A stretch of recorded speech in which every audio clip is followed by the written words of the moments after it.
வசனம்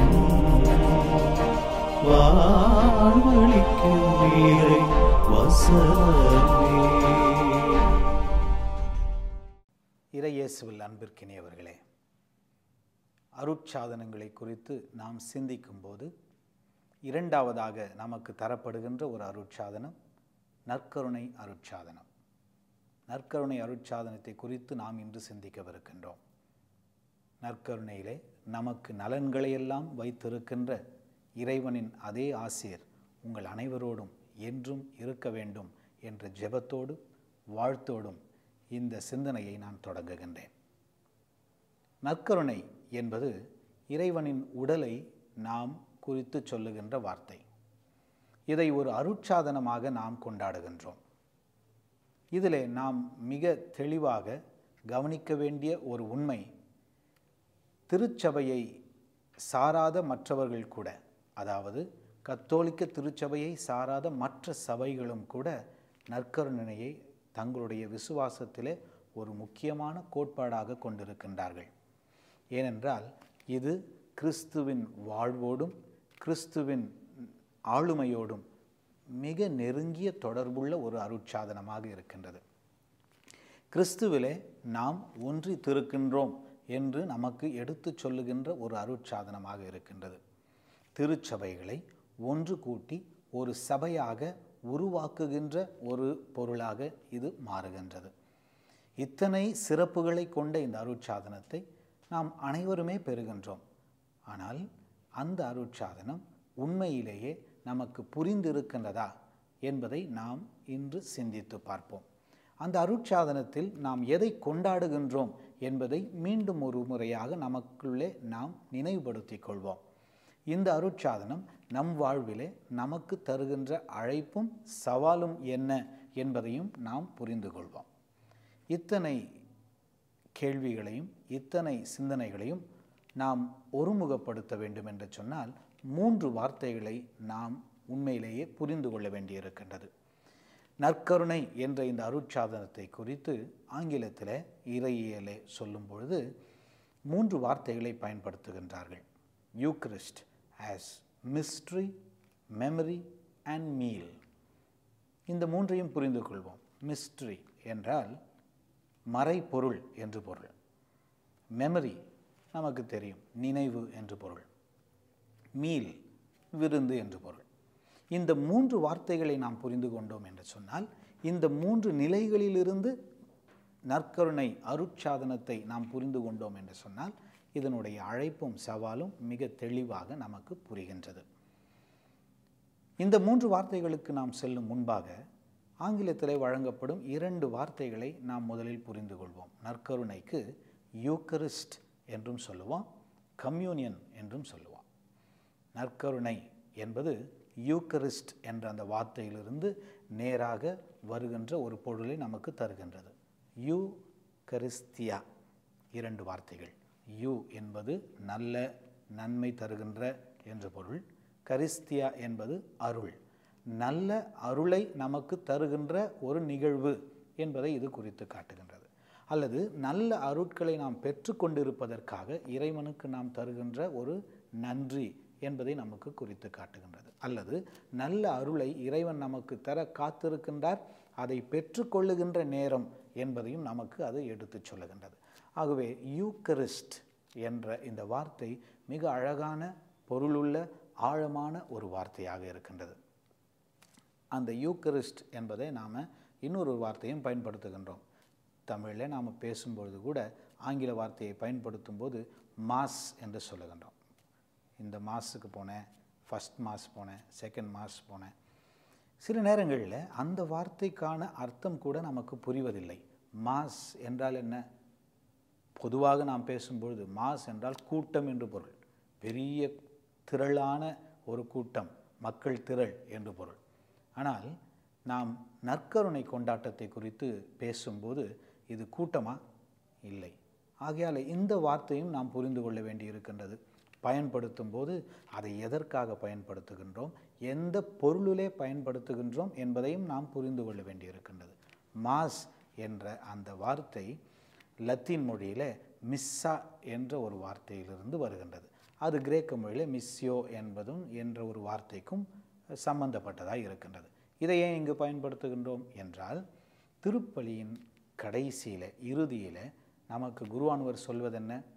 சென்று வாருங்கள், திருப்பலி முடிந்தது என்று சொல்வார்.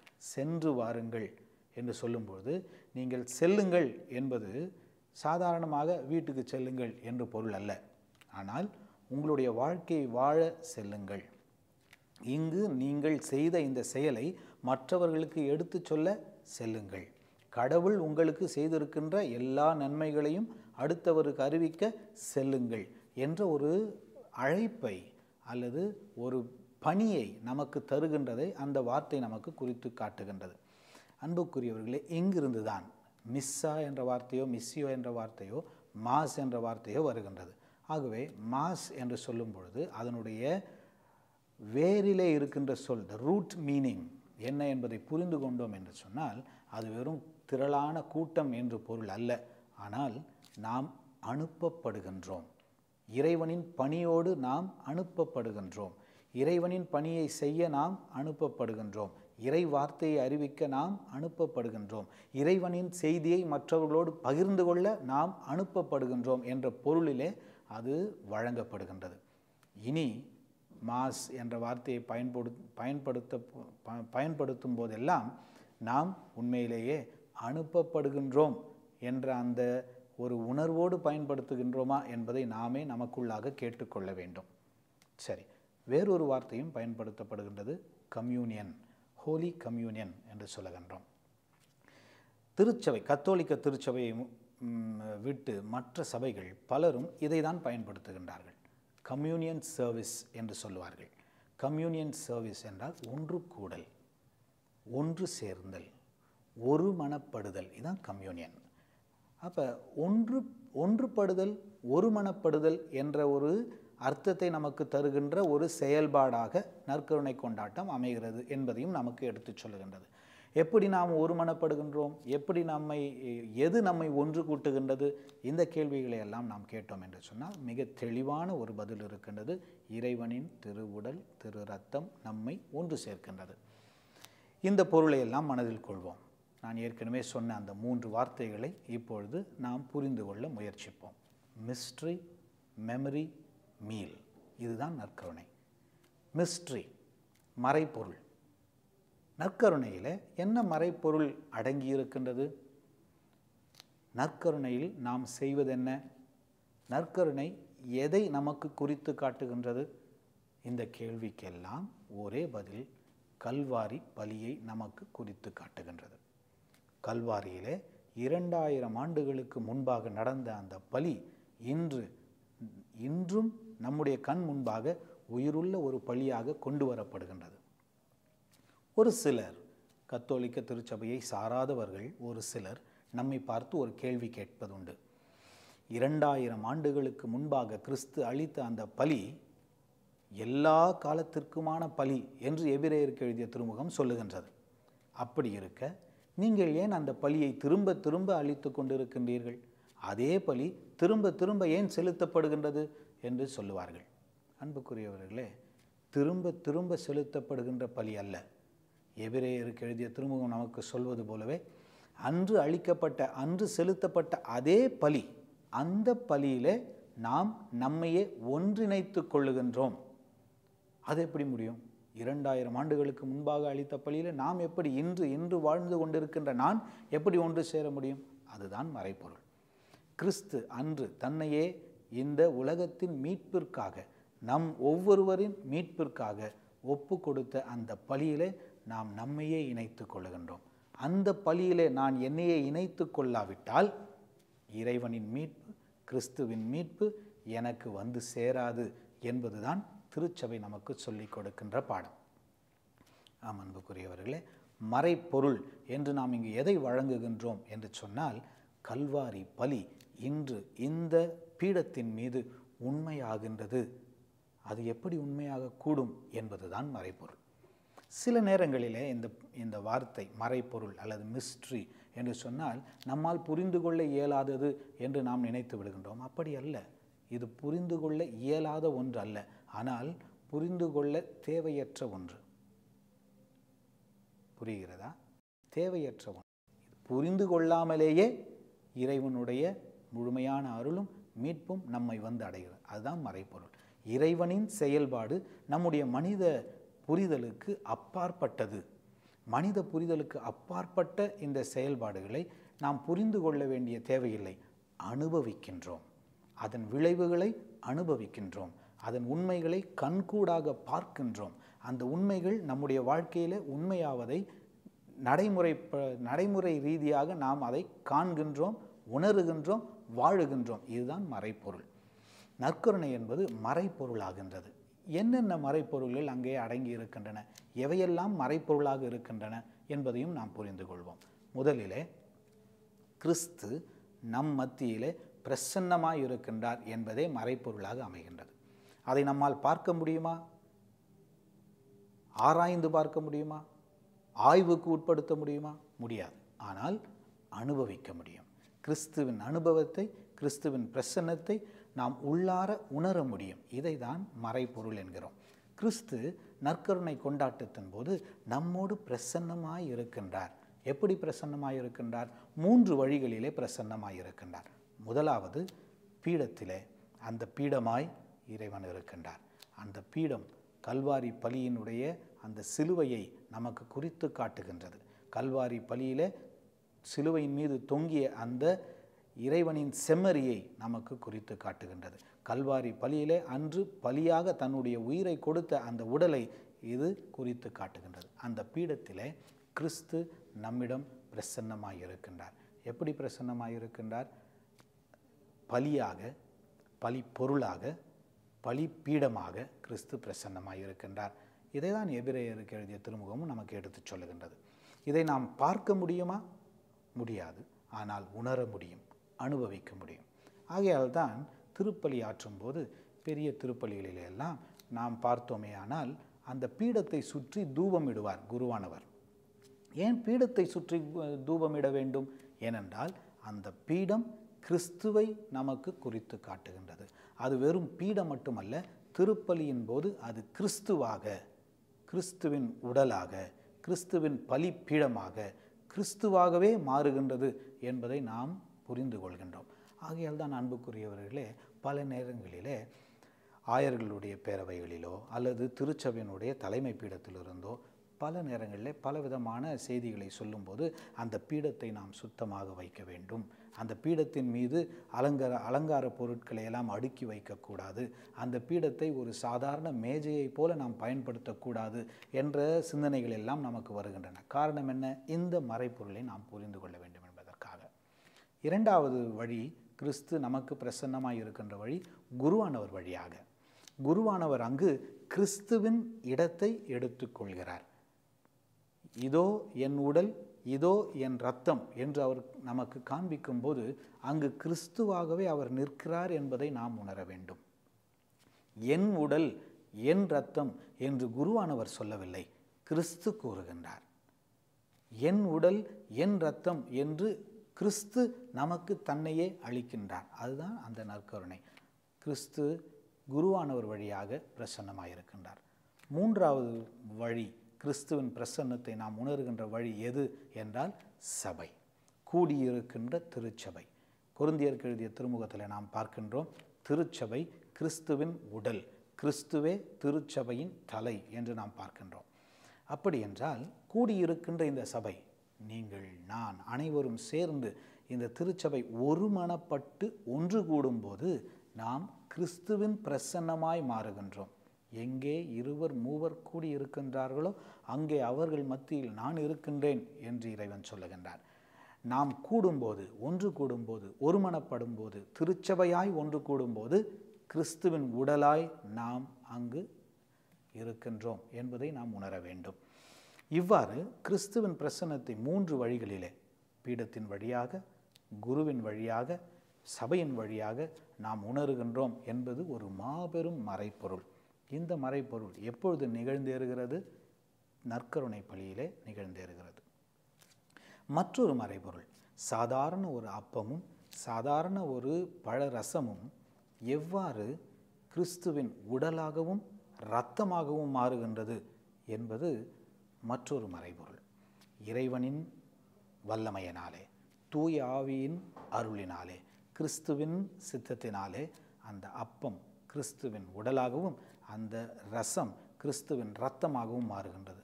இது மற்றொரு மாபெரும் மறைப்பொருள், நாம் கொண்டாடுகின்ற மறைப்பொருள். இவ்வாறு மறைப்பொருள் என்பதை நமக்கு தெளிவாக நற்கருணை எடுத்துச் சொல்லுகின்றது. இந்த மறைப்பொருளை எல்லாம் நாம் கொண்டாடும்போது அதை புரிந்து கொள்வதோ, ஆராய்ச்சி செய்வதோ, ஆய்வுக்கு உட்படுத்துவதோ நம்முடைய எண்ணம் அல்ல. ஆனால் அனுபவிப்பதே முதல் எண்ணமாக இருக்க வேண்டும். இதிலே ஒரு அழைப்பும் உண்டு, ஒரு சவாலும் உண்டு. அழைப்பு என்ன? இறைவனை உணர, இறைவனை அனுபவிக்க, இறைவனிலே ஒன்று சேர நாம் அழைக்கப்பட்டிருக்கின்றோம். சவால் என்ன? நாம் இந்த மறைப்பொருளாக மாற அழைக்கப்பட்டிருக்கின்றோம். எவ்வாறு கிறிஸ்துவின் பிரசன்னத்தை நாம் அங்கு உணர்கின்றோமோ அதுபோலவே நாம் கிறிஸ்துவின் பிரசன்னமாக மாறி மற்றவர்கள் நம்மிலே கிறிஸ்துவை உணர நாம் அழைக்கப்பட்டிருக்கின்றோம். இது சவால். மிஸ்ட்ரி முடித்துவிட்டோம். இரண்டாவதுக்கு செல்வோம். இது ஒரு மெமரி, நினைவு. எதை நினைவு கூறுகின்றோம்? மிக அழகாக நமக்கே தெரியும். இதை என் நினைவாக செய்யுங்கள் என்று சொல்லி சென்றார் கிறிஸ்து. எதை அவருடைய நினைவாக செய்ய வேண்டும்? இது என் உடல், இது என் இரத்தம் என்று உணவின் போது கிறிஸ்து அப்பத்தையும் ரசத்தையும் எடுத்து தன்னுடைய சீடர்களுக்கு கொடுத்து சொன்ன அந்த நிகழ்வை நாம் நினைவில் கொள்ள வேண்டும் என்று கிறிஸ்து நமக்கு அறிவுறுத்தினார். இதை என் நினைவாக செய்யுங்கள். அந்த நினைவு இன்றும் நம்முடைய மத்தியிலே வாழ்ந்து கொண்டிருக்க வேண்டும் என்பது கிறிஸ்துவின் ஆசை, அவருடைய கட்டளை. அந்த கட்டளை நாம் இன்றும் நிறைவேற்றி கொள்ளுகின்றோம். அன்புக்குரியவர்களே, மிக அழகாக நாம் உற்று நோக்க வேண்டிய ஒரு உண்மை இங்கு இருக்கின்றது. இதை என் நினைவாக செய்யுங்கள் என்று கிறிஸ்து சொல்லும்போது எதை குறித்து சொன்னார்? அப்பத்தையும் ரசத்தையும் பகிர்ந்து கொள்வதை குறித்தா? இல்லை. அந்த அப்பம் அவருடைய உடலாக பகிர்ந்து கொள்ளப்படுவதை, அந்த ரசம் அவருடைய இரத்தமாக பகிர்ந்து கொள்ளப்படுவதை. அப்படி என்றால் அவருடைய நினைவை கொண்டாடுகின்ற இந்த நிகழ்வில் நமக்கு ஒரு அழைப்பும் உண்டு, சவாலும் உண்டு. அழைப்பு என்ன? நாம் அவருடைய உடலை, கிறிஸ்துவின் உடலை, கிறிஸ்துவின் இரத்தத்தை பெற்றுக்கொண்டு அதனால் ஊட்டம் பெற வேண்டும் என்பது அழைப்பு. சவால் என்ன? நாம் பெற்றுக்கொள்ளுகின்ற இந்த அப்பமும் நாம் அல்லது கிறிஸ்துவின் உடலும் நாம் பெற்றுக்கொள்ளுகின்ற கிறிஸ்துவின் இரத்தமும் அவரை போலவே நம் உடலையும் நம் இரத்தத்தையும் அடுத்தவருக்கு பகிர்ந்தளிக்கின்ற ஒரு சவால் என்பதையும் நாம் மனதிற்கொள்ள வேண்டும். அப்படியானால் கிறிஸ்துவின் செயலை அவர் நினைவாக நாம் இன்று செய்யும்போது வெறும் அப்பம் ரசம் பகிர்வது மட்டுமல்ல, என்னையே நான் பகிர்ந்தளிப்பது என்ற அந்த நினைவையும் கிறிஸ்து நமக்கு விட்டு செல்கிறார். தன் நண்பனுக்காக தன் உயிரை கொடுப்பதை விட பெரிய அன்பு வேறேதும் இல்லை என்று சொன்னவர், சொன்னதை செய்து காட்டியவர், தன் வாழ்விலே நமக்கு எடுத்துக்காட்டாய் விட்டு சென்றவர். இதை என் நினைவாக செய்யுங்கள் என்று சொல்லுகின்றார். அந்த தியாகத்தை, அந்த பகிர்வை, அந்த தன் அளிப்பை இறைவன் அவருடைய நினைவாக செய்யும்படி ஒவ்வொரு கிறிஸ்தவனையும் கிறிஸ்தவளையும் என்று அழைக்கின்றார். இது ஒரு அழைப்பும் சவாலுமாக இருக்கின்றது. மூன்றாவதாக, நற்கருணை என்பது ஒரு விருந்து. ஆகையால் தான் தமிழில் சொல்லும்போது கூட நாம் அதை திருவிருந்து என்று அழைக்கின்றோம். விருந்து, அது ஒரு உணவு. விருந்து, விருந்து என்பது என்ன? நமக்கு தெரியும், ஒரு கொண்டாட்டம். எப்பொழுது விருந்து அளிக்கப்படும்?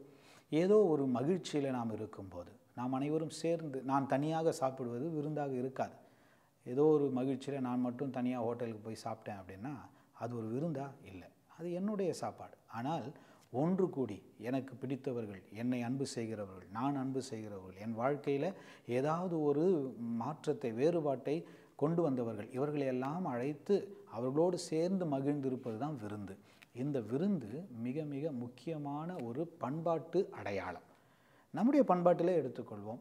விருந்து என்பது யாரை அழைத்து தருகின்ற ஒன்றாக இருக்கும்? யாரெல்லாம் நம்மோடு இருக்க வேண்டும் என்று நாம் நினைக்கின்றோமோ, யாரெல்லாம் நம்மோடு இதுவரை நம்முடைய வாழ்வில் இருந்திருக்கின்றார்களோ, யாரெல்லாம் இனி நம்முடைய வாழ்வில் இருக்க போகின்றார்களோ அவர்களெல்லாம் தேர்ந்தெடுத்து அவர்களுக்கு ஒரு அழைப்பிதழ் தந்து அவர்களெல்லாம் ஒன்று சேர அவர்களோடு நாம் பகிர்ந்து கொள்வது தான் விருந்து. விருந்து என்பது அன்றாட உணவு தான். ஆனால் அந்த நாளில் அதற்கு ஒரு பொருள் அதிகமாக இருக்கின்றது, ஒரு ஆழமான ஒரு பொருள் கூட சேர்ந்து கொள்ளுகின்றது. சாதாரணமாக நாம் அருந்துகின்ற உணவு, ஆனால் அந்த நேரத்தில் விருந்தாக மாறும்போது அதற்கு ஆழ்ந்த பொருள் ஒன்று இருக்கின்றது. இதை நாம் உள்ளத்தில் கொள்ள வேண்டும் என்று இறைவன் அழைக்கின்றார். விருந்திலே நடப்பவை என்னென்ன? ஒன்று, விருந்து என்பது அனைவருமாக சேர்ந்து உண்பது. இரண்டாவது, விருந்து என்பது மகிழ்ச்சியிலே உண்பது. மூன்றாவது, விருந்து என்பது மீண்டும் இந்த வாழ்க்கையை நாம் தொடர்ந்து வாழ நமக்கு ஒரு மகிழ்ச்சியை அளிப்பது. அப்படி பார்க்கும்பொழுது நற்கருணையும் கூட ஒரு விருந்து தான், நாம் சேர்ந்து உண்பது. கொரிந்தியருக்கு எழுதிய திருமுகத்தில் 15ஆம் அதிகாரத்தில், முதல் திருமுகம் 15ஆம் அதிகாரத்தில் பவுலடிகளார் மிக ஆழமாக இந்த விருந்தை பற்றி கூறுவார். அந்த கொரிந்தியருடைய சபையில் அவர்கள் ஒன்று சேர்ந்தபோது எப்படி ஒருமனப்படாமல் அவர்கள் இந்த விருந்தை உண்டார்கள் என்று சொல்லி அவர்களை ஓரளவுக்கு சாடுவார். இதுவா இறைவன் உங்களுக்கு கற்றுக் கொடுத்த திருவிருந்து என்ற ஒரு கேள்வி அவர்களுக்கு கேட்பார். அன்புக்குரியவர்களே, இதுதான் நமக்கும் இன்று சவால். திருவிருந்து, நற்கருணை கொண்டாட்டம் என்று நாம் ஒன்று சேரும்பொழுது ஒவ்வொரு ஞாயிற்றுக்கிழமையும் நாம் அனைவருமே செல்லுகின்றோம், அல்லது பலர் நம்மிலே ஒவ்வொரு நாளும் திருப்பலிக்கு செல்லுகின்ற அந்த பழக்கத்தை கொண்டிருக்கின்றோம். ஆனால் ஒவ்வொரு நாளும் செல்வதா, ஒரு வாரத்துக்கு ஒரு முறை செல்வதா, அவ்வப்போது செல்வதா, வெறும் ஏதோ விழாக்களுக்கு மட்டும் செல்வதா, இவையெல்லாம் கேள்வி அல்ல. செல்லும்போது நாம் எதை கொண்டாடுகின்றோம், எப்படிப்பட்ட மனநிலையோடு செல்லுகின்றோம், இதுதான் அந்த திருவிருந்தையும் நற்கருணை கொண்டாட்டத்தையும் உண்மையானதாய் பொருளுள்ளதாய் மாற்றுகின்றது. அந்த திருவிருந்திலே நாம் இணையும் போது ஒருமனப்பட்டவர்களாய், என்னோடு என் சகோதர சகோதரிகள் இருக்கின்றார்கள், அவர்களோடு சேர்ந்து நான் இதை கொண்டாடுகின்றேன், கிறிஸ்து எனக்கு கொடுத்த இந்த மாபெரும் கொடையை, உணவை நான் கொண்டாடுகின்றேன் என்ற உணர்வோடு நாம் கொண்டாடுகின்றோமா? பிரிவினைகள், பொறாமை எண்ணங்கள், சண்டை சச்சரவுகள், இப்படிப்பட்ட எண்ணங்கள், பல வகையான எண்ணங்கள் நம்மை பிரித்து வைத்திருந்தால், நீ வேறு நான் வேறு, உனக்கும் எனக்கும் ஒவ்வாது, நீ அங்கே இரு நான் இங்கே இருக்கிறேன், எனக்கும் உனக்கும் நடுவே ஒரு பிரிவு இருக்கின்றது, இப்படிப்பட்ட எண்ணங்களோடு திருவிருந்தை நாம் கொண்டாடினோம் என்று சொன்னால் பவுலடிகளார் சொல்லுவார், அது நமக்கு ஒரு சாபக்கேடாய் அமையும். ஆனால் அன்புக்குரியவர்களே, திருவிருந்து என்பது நம்மை இணைக்க வேண்டியது, சகோதர சகோதரிகளாக ஒரு சபையாக நம்மை இணைக்க வேண்டியது. இதை தான் ஆண்டவர் நமக்கு சொல்லுகின்றார். என்னுடைய உணவு உங்கள் ஒவ்வொருவரையும் இணைக்க வேண்டும், நீங்கள் என் சகோதர சகோதரிகள் அனைவரும் ஒரே கிண்ணத்திலே ஒரே அப்பத்திலே பகிர்ந்து கொள்ளுகின்றீர்கள் என்ற உணர்வை நீங்கள் பெற வேண்டும். அவ்வாறு நீங்கள் பெறும்போது இந்த திருவிருந்து உங்களை ஒரு உடலாய் மாற்றுகின்றது என்று சொல்லுவார்.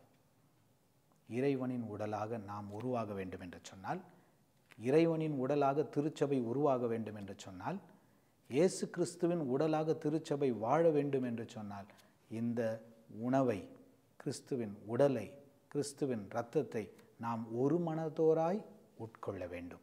அதை உண்மையிலேயே கொண்டாட வேண்டும். அது நம்மை ஒருமனப்படுத்துகின்றது, ஒற்றுமைப்படுத்துகின்றது என்பதை உணர்ந்து நாம் கொண்டாட வேண்டும்.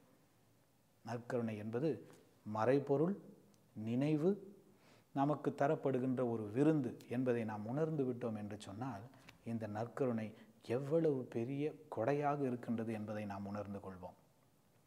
நானே வானினின்று இறங்கி வந்த உயிருள்ள உணவு, யோவான் 6ஆம் அதிகாரம் 35ஆம் வசனத்தில் நாம் பார்க்கின்றோம்.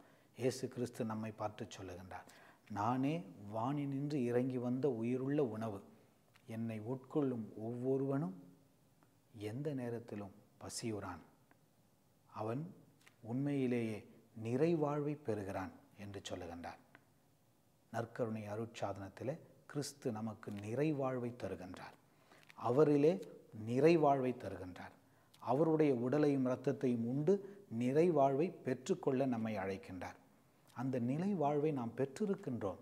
உண்மையிலேயே வாழுகின்றோமா? உண்மையிலேயே அனுபவிக்கின்றோமா? அந்த நற்கருணை நம்மை இறைவனுக்கு உரியவர்களாய், கிறிஸ்துவுக்கு உரியவர்களாய், கிறிஸ்துவின் உடலின் அங்கத்தினர்களாய் வாழ அழைக்கின்றது என்ற அந்த அழைப்பை நாம் உணர்ந்திருக்கின்றோமா? உண்மையிலேயே அந்த நற்கருணையிலே இருக்கின்ற மறைபொருளை, அந்த நற்கருணையிலே நாம் கொண்டாடுகின்ற நினைவை, அந்த நற்கருணையிலே நமக்கு தரப்படுகின்ற விருந்தை பொருளுள்ள முறையிலே நாம் கொண்டாடுகின்றோமா? சிந்தித்து பார்ப்போம். அடுத்த முறை நற்கருணை கொண்டாட்டத்திற்கு நாம் செல்லும்போது எந்த பொருளோடு அதை கொண்டாடப் போகின்றோம், எந்த பொருளோடு அதை உள்வாங்கப் போகின்றோம்? சிந்தித்து பார்ப்போம். சேர்ந்து ஜெபிப்போமா? எங்கள் தாயும் தந்தையுமான இறைவா, நீர் உம்முடைய திருமகனை எங்களுக்கு கொடையாக தந்திருக்கின்றீர். உம்முடைய திருமகன் வழியாக உம்முடைய மீட்பை நீர் எங்களுக்கு அளிக்கின்றீர். அவருடைய உடலிலும் இரத்தத்திலும் உம்முடைய அருளையும் உம்முடைய மீட்பையும் நாங்கள் ஒவ்வொருவரும் பெற்றுக்கொள்ள நீர் திருவுளமாயிருக்கின்றீர். நற்கருணை என்னும் அருட்சாதனத்தினாலே நாங்கள் ஓருடலாய் சேர்க்கப்படுகின்றோம், உம்மிலே இணைக்கப்படுகின்றோம் என்பதை நாங்கள் உணர்ந்து வாழ எங்களுக்கு வரம் தாரும். உம்முடைய திருமகனின் உடலையும் இரத்தத்தையும் உட்கொண்டிருக்கின்ற நாங்கள் ஒவ்வொருவரும் உம்முடைய பிள்ளைகளாய், உம்மிலே இணைந்தவர்களாய், என்றும் உம்முடைய பெயரை தாங்கியவர்களாய், அதற்கு சாட்சியம் மிக்கவர்களாய் வாழ வரம் தர வேண்டும் என்று அதே கிறிஸ்து வழியாக உம்மை மன்றாடுகின்றோம். ஆமென்.